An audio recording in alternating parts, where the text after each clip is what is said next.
If you read Ubiquiti's help article about Switchport VLAN assignment, you can find a definition from Ubiquiti about trunk port and access port. So they are related to the native VLAN or untagged VLAN and the tagged VLAN. But in their UniFi network controller, if you try to set the VLAN setting for a given switch port. For example, this USW Pro 24 switch for the port number 2. By default, I didn't change anything. This is the VLAN setting. So the native VLAN is default VLAN 1 and the tagged VLAN is allow all. In the setting, you don't see anything about trunk port or access port. So it's very hard to relate Ubiquiti's documentation and the real setting in the UniFi network controller on the UI. And if you try to find out more details in the backend, if you SSH to the UniFi switches, for example, in the lower part of the screen, I have 2 terminal sessions. In the left one,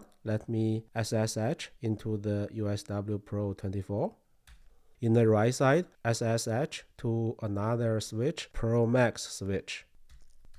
They have different ways to go to the command line interface. Let me quickly do that. In both sessions, let me run the same command to show the port 2 information. In the Pro Max switch, run this command. It's slightly different than the left side, but basically they do the same thing. Okay, so then let's compare their difference in terms of switch port mode. In the left side, you can see the switch port mode is general, but in the right side, the port mode is hybrid. Even though from the way how they work and how you set the VLAN setting in front end, they are identical, but in backend, one says general mode, the other says hybrid mode. The confusion about terms is partially due to the fact that there's no industry standard regarding this switch port modes. It's also partially due to Ubiquiti's inconsistency in different switch settings in the backend. But it doesn't matter, general mode or hybrid mode, from what I see, they are referring to the same thing. So in this video, we will focus on the access port mode, trunk port mode, and general mode. Let's see how these 3 different modes, how they work. Okay, let's get started. In this lab environment, I have a UX3 Pro as the gateway, then a USW Pro 24 switch. I will use CLI in the lower left screen to configure the port in access mode, trunk mode, or general mode. Then I will run a Mac Mini as a client for different VLANs. Let's see whether it can acquire IP address successfully, just to see how the tagged and untagged VLAN works for the switch port after it's configured in different modes. To understand the packet about tagged or untagged VLAN, I will run a Wireshark. I already set up the port mirroring, so in the Wireshark, I will see the port the client is connected to, how the network traffic goes. And to better understand the network communication, I'm also going to run TCP dump within the UniFi gateway.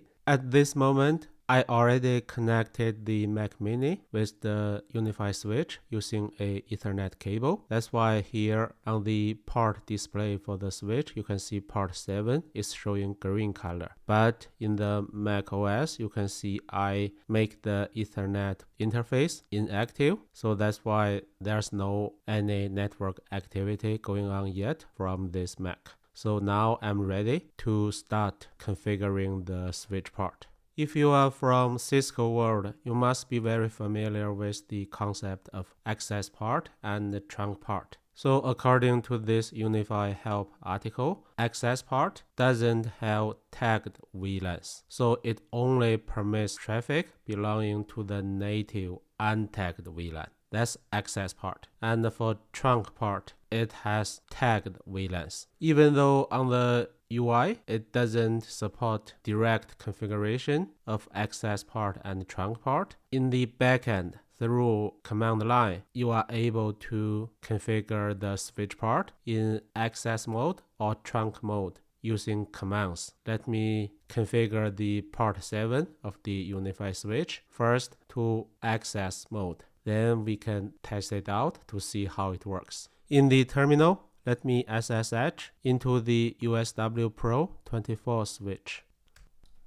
Okay, I'm in. Let me show you the current switch port situation for this particular switch. So I'm running the show interfaces switch port general. What I want to do is I want to list all the ports which are configured in general mode.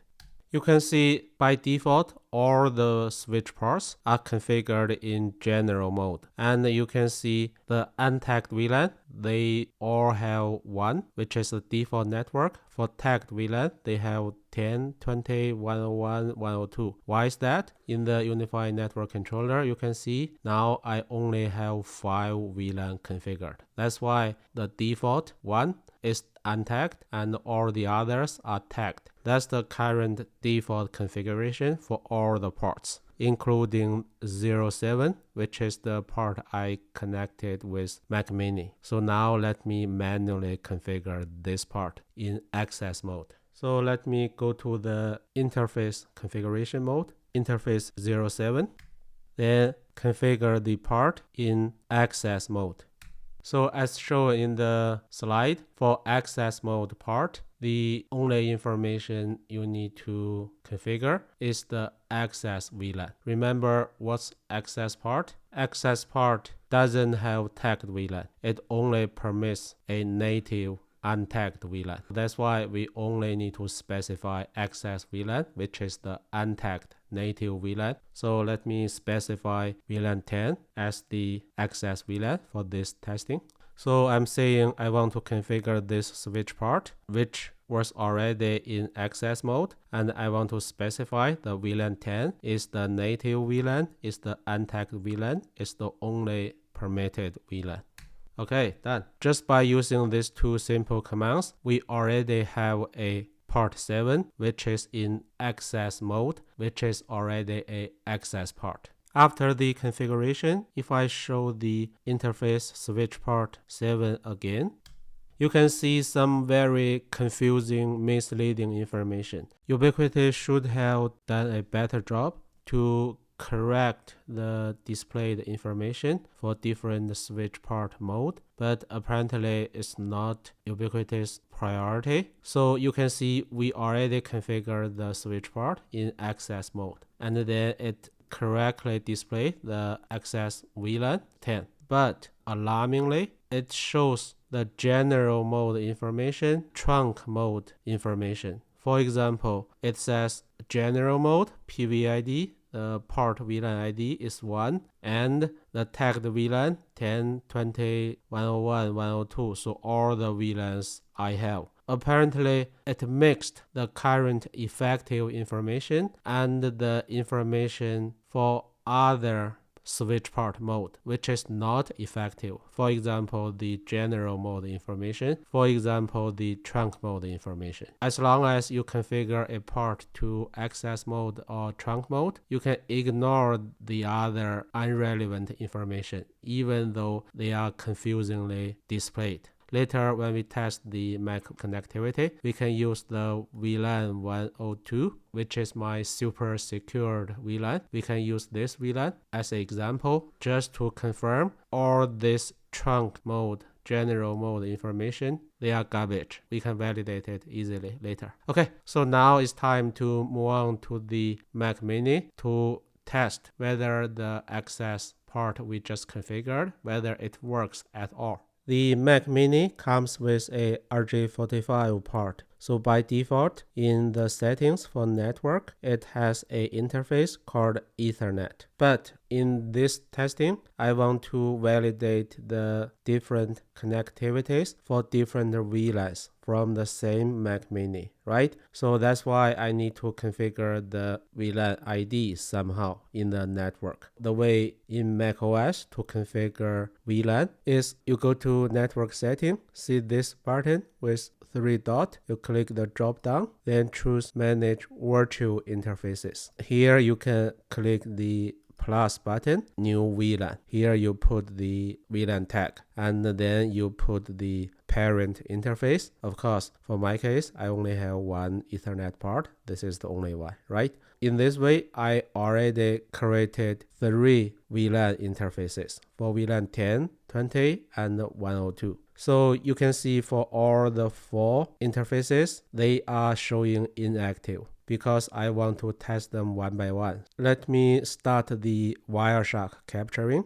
As mentioned previously, this Wireshark is connected to this port 19, and the port 19 is configured to using port mirroring. So the Wireshark can capture all the packets for the port 7, which is connected with the Mac Mini. Let me start capturing. By the way, I already put the display filter to DHCP. Now you don't see any network traffic. And to make the testing more interesting, from the UniFi gateway side, let me run TCP dump so that we can better understand the communication regarding DHCP for different Switchport mode configurations. So in the top right terminal, let me SSH into UXG Pro.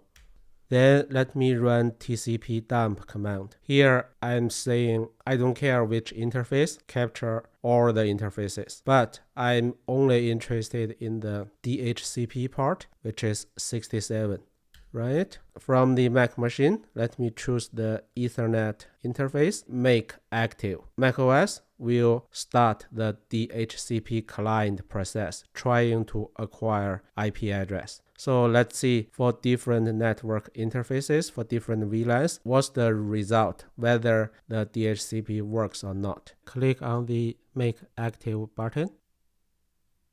It was successful. And see what's the IP address. It's in VLAN 10. To make sure the network traffic is in VLAN 10, we can first check the Wireshark. See the first packet, it was sent from my local machine, or 0 because it didn't have IP address yet. If you check the packet detail, you don't see the VLAN tag section. So which means this packet is untagged. Why is that? Remember, this part is a access part. It only supports the untagged native VLAN, which is VLAN 10. So the packet captured in Wireshark makes sense. If we check the gateway side, see the traffic, the gateway received the DHCP request from this interface. From the name of the interface, the .10, you can already tell it is for VLAN 10, which means the packet was sent to the VLAN 10 interface of the gateway. Why VLAN 10?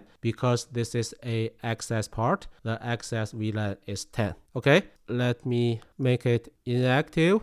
Then clear the Wireshark capturing so that we can start the other interface testing. Now let me try VLAN 10. This will be interesting because this access part has access VLAN 10. And in macOS, we want to use tagged VLAN 10 to try to acquire DHCP IP address. Let's see whether it works. Click on the make active. Okay, you see interesting thing happened. So from the Wireshark, you can see this Mac machine keep trying to send out the DHCP request. If we check any of them, see this section is VLAN tag section. And you can see the VLAN tag is 10. Because this macOS has a VLAN interface for VLAN 10. Yes, of course, it is able to send out the request, which is tagged. Remember, we specified the VLAN 10 tag in the macOS interface setting, right? So the DHCP request can be sent, and from the gateway side, see, it can also receive the tagged packet successfully, and it can respond back. See, this is the DHCP reply from the gateway to the Mac Mini. It did give it a IP address. And then in the Wireshark, you can see Wireshark also captured this reply. See the IP address? This was what the gateway gave the Mac Mini, right? However, this packet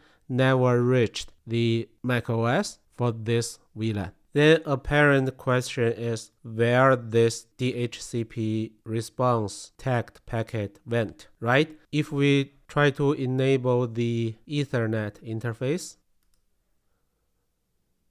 then in the Mac Mini, if I launch a Wireshark, capture the Ethernet part, now you can see this reply. See, it's from my UniFi gateway back to this Mac Mini, and from the offered IP address, you can tell it's for VLAN 10, right? So this is the exact same DHCP offer as captured in another Wireshark, but what's the difference? If you compare the other packet in the other Wireshark, it has VLAN tag. But for this packet in Mac Mini, see, it doesn't have VLAN tag. That's exactly what happened. The VLAN tag was removed and then forwarded to the Mac Mini. Because it's untagged, of course, it reached the Ethernet interface instead of the VLAN 10 interface. And because the VLAN 10 interface didn't receive this DHCP reply, DHCP process failed, even though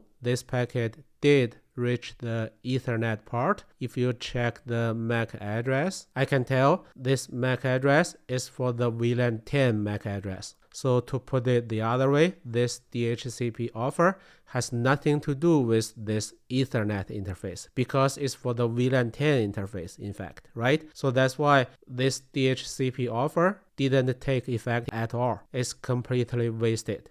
This is a very interesting process. I believe it's worth more detailed explanation. I draw this diagram to explain what really happened for this VLAN 10 situation for this access part. So from the left side, the Mac Mini VLAN 10 network interface send out the packet. It will come with a VLAN 10 tag in the packet. Why? Because remember in the interface setup in macOS, we indicate the tagged VLAN is 10, right? So that's why this blue packet will be sent out by the Mac Mini to the access part we configured. Remember for the access part, the native VLAN is 10. Even though in theory, the access part should only accept the untagged VLAN, but depending on vendors, but normally Switch will allow this VLAN 10 packet in. The reason is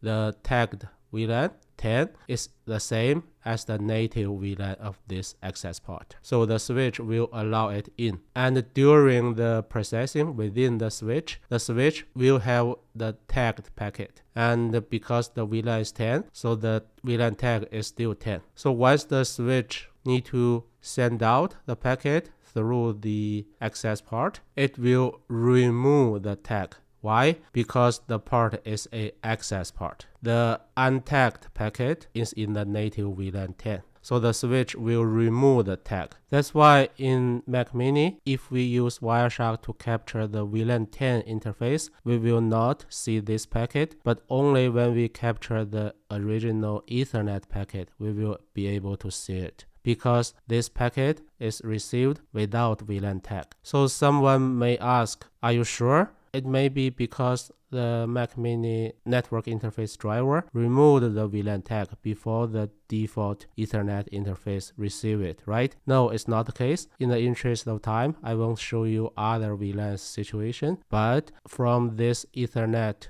interface, I am able to receive other VLAN packets with VLAN tag. But for this particular packet, it simply doesn't come with a VLAN tag, which means the packet is like this when the switch sends it out. It doesn't come with a tag, even though it's for VLAN 10. Okay, I know it's difficult to understand this special VLAN 10 situation for this access part, but this is the best I can do already. Let's move on. Move on to VLAN 20 interface. This time from the Mac Mini, let me click on the VLAN 20 network interface, make it active. Okay, see what happened? It's totally different result than VLAN 10. The VLAN 20 interface keep sending out the DHCP discover packet. If you check the packet detail, you can see the packet comes with a VLAN tag for VLAN 20.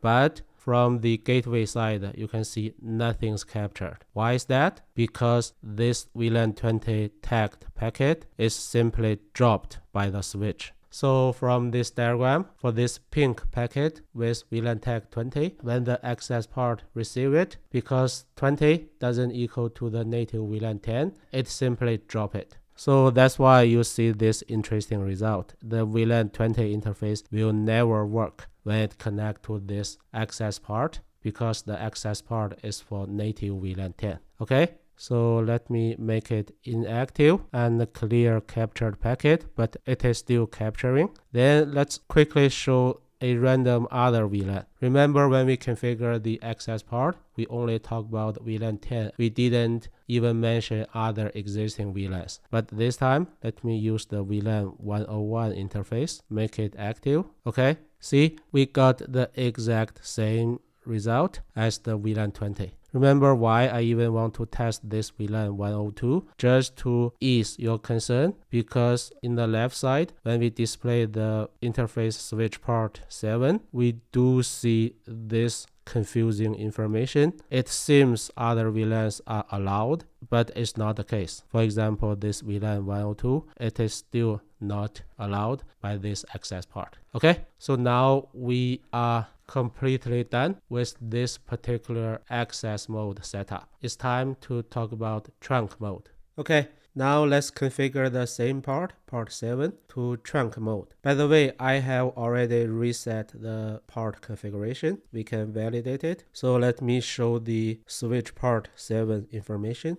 The VLAN membership mode is in general mode, which is the default mode. Okay, now let me change it to trunk mode. So first, go to interface 7. Then I set the mode to trunk mode. Next, I need to indicate the native VLAN for the trunk part. So what I'm saying is, for this trunk part, I set the native VLAN to 10. Then I say, okay, it also allow VLAN 20. Remember, this is trunk part, right? It should allow multiple VLANs. So here I'm indicating 20 is also allowed. So at this moment, you may think, okay, we are done with the switch part configuration, because it seems it should allow VLAN 10 and 20, right? But that's the tricky thing. If I show the VLAN information for part 7, I can see this part is member in VLAN 20 only, and VLAN 10 is forbidden. Why? Because we have to add VLAN 10 to the allowed list specifically. Just to say VLAN 10 is native VLAN is not enough to make it to be allowed. We need to add VLAN 10 here as well. But if we directly run the command in this way, it will overwrite our previous VLAN 20 setting. So what I need to do is I need to say allowed VLAN add 10. So then it will append 10. Okay, done. Now if I show the VLAN information for the part again, now you can see it is a member of VLAN 10 as well, and VLAN 10 is out of the forbidden list. So we are good about the trunk mode configuration for this part 7. Now let's test it from Mac Mini. Let me start the Wireshark capturing for the part 7. Then from the UniFi gateway, start TCP dump to capture the DHCP packets.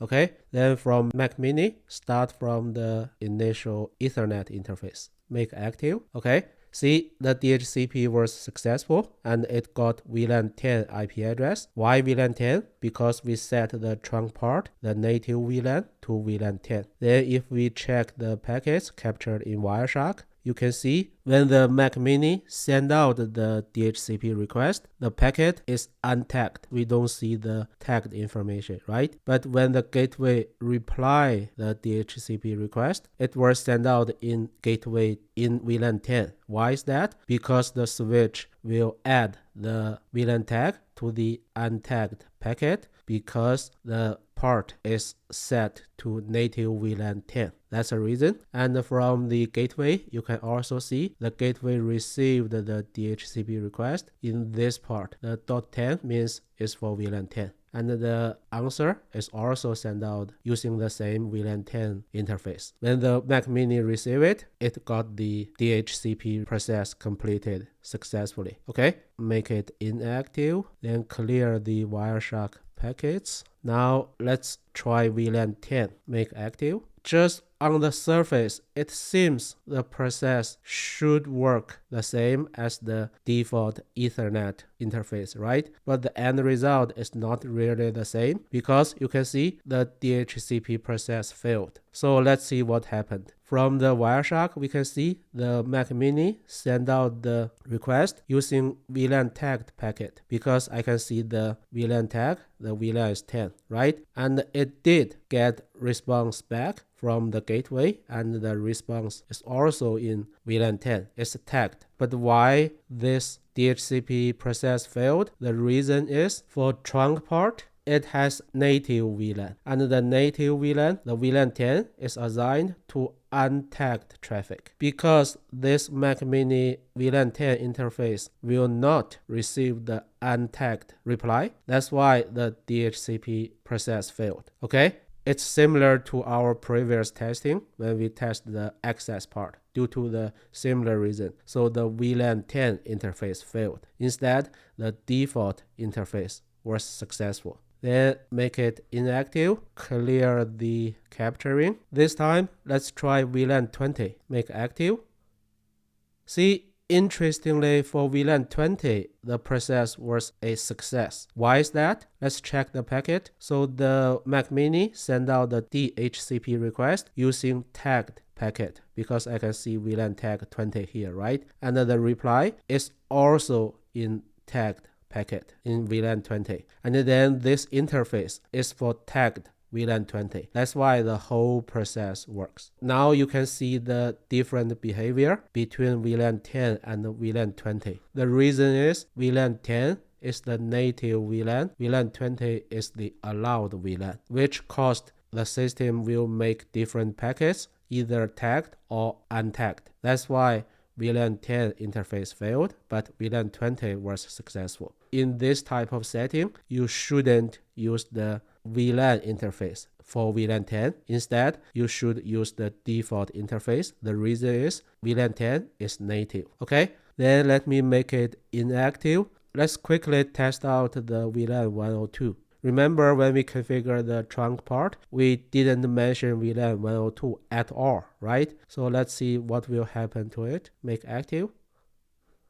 You can see the packet. Mac Mini keeps sending out the DHCP request using the tagged packet for VLAN 102, but it never received the response from the TCP dump in gateway. You can also see it never even received the request. Why is that? In the left side, you can see VLAN 102 is forbidden. So the switch simply dropped the packet without even forwarding it to the gateway. That's what happened. By checking the totally different result for the 4 Mac network interfaces, I believe it's very clear about how trunk part works. Now it's time to talk about the default mode, which is general mode.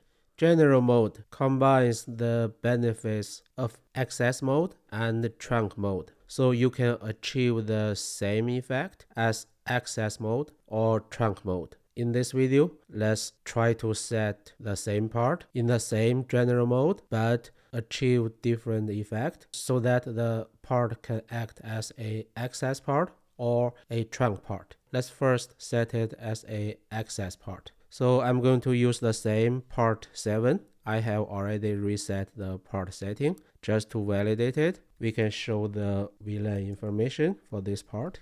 You can see the Switchport mode is general mode, and the VLAN 1 is default, untagged, and all other VLANs are allowed. So this is the default setting, right? Then let me follow the steps mentioned in the diagram. Because it's already in general mode, I don't have to set it, but let me set it anyway. So I use switchport mode command to set it to general mode.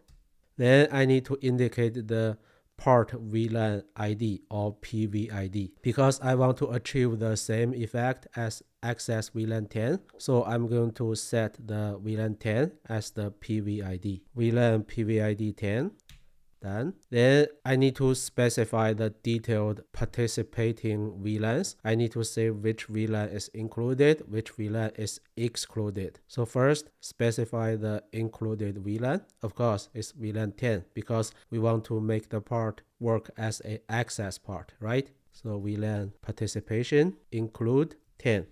Then I need to exclude 120. Remember, we have other VLANs, 101. 102, right? List them all. Oh, I cannot have space. Okay, remove the space. Run it again. Okay, it's successful. It seems we are done about the general mode setting, right? But if we show the VLAN information for the part 7, we can see VLAN 10 is marked as tagged. But to make this part work as an access part, VLAN 10 should be untagged. So there is still one more step we need to take. So let me run command no VLAN tagging 10. Okay, now if we show the part information again, see VLAN 10 is untagged. So that's exactly what we want. Then go to the Mac Mini. Let me start capturing. For the original Ethernet interface, make active. Okay, it was successful. And then you can see the IP address is in VLAN 10, right? So make inactive. Then go back. Let's try VLAN 10 interface. Okay, it's the exact same result as the original testing for access mode, right? So if we have a VLAN 10 interface, it won't be successful. Good. Go back for VLAN 20.